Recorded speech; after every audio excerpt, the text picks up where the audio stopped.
If you build it, they will come. How to get people to sign up for your email newsletter. It's actually easier than you think, but you got to think of it holistically. And that's what we're going to talk about in this episode of the Library Marketing Show. Welcome back, everyone. I'm Angela Hursh from superlibrarymarketing.com.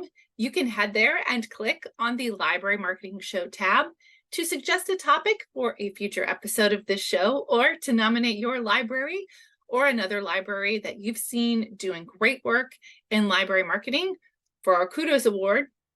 We're going to give away Kudos a little later in this show. First, I want to please encourage you to subscribe to my YouTube channel. If you haven't already, click that subscribe button. If you're watching this video on LinkedIn, hit the follow button. Both of those actions will make sure you never miss an episode. And I would love your feedback on this video. Please let me know what you think down in the comments or by using the reaction buttons.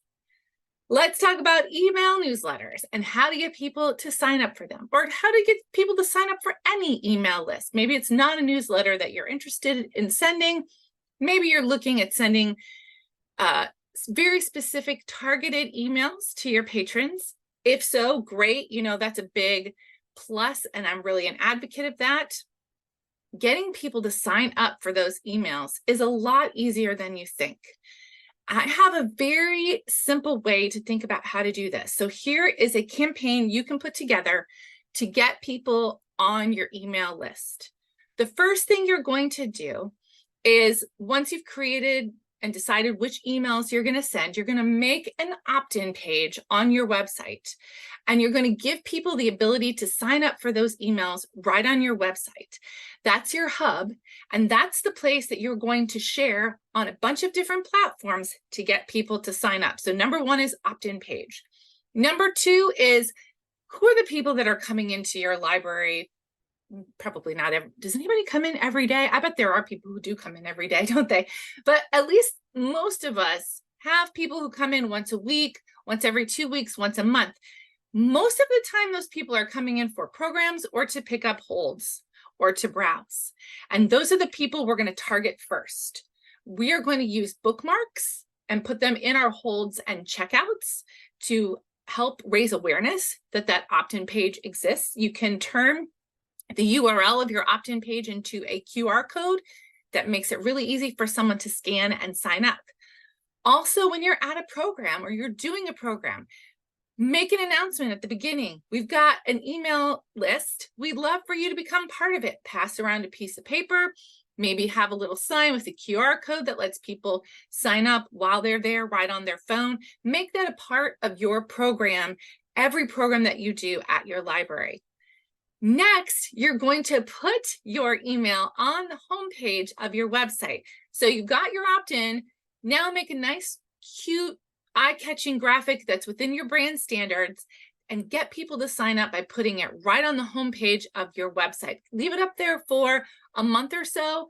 We know most people browse their libraries every once in a while. They're not on there every day. So you want to leave it up there for a good amount of time to make sure everybody sees it. And my final tip is to use social media, of course, to get people to sign up for your email. Social media is great, but it is not the best way to communicate with your audience. So you're going to want to put your opt-in page in your rotation of social media posts. It can be a thing that you do every month where you let people know. If you have several email lists that are divided by interest groups, you can focus on one interest group every month and get people to sign up. I know my readers and listeners have lots of other tips and ideas for building email lists, and I know many of you are sending email to your patrons. This question for today about building a list actually came in from a viewer, so let's help them out. Down in the comments, let me know what else your library does to get people to sign up for your email list. All right, it's time for Kudos, and my Kudos today goes to the Free Library of Philadelphia. Honestly, I found this completely by accident. I was just browsing their website. I know somebody who works there, and I was just kind of like checking it out to see what kind of things they promote at their library. I noticed they had a blog, so of course I start reading it, and I'm going to put a link to a very specific piece on that blog down in the show description if you are watching on YouTube, or in the comments if you're watching on LinkedIn.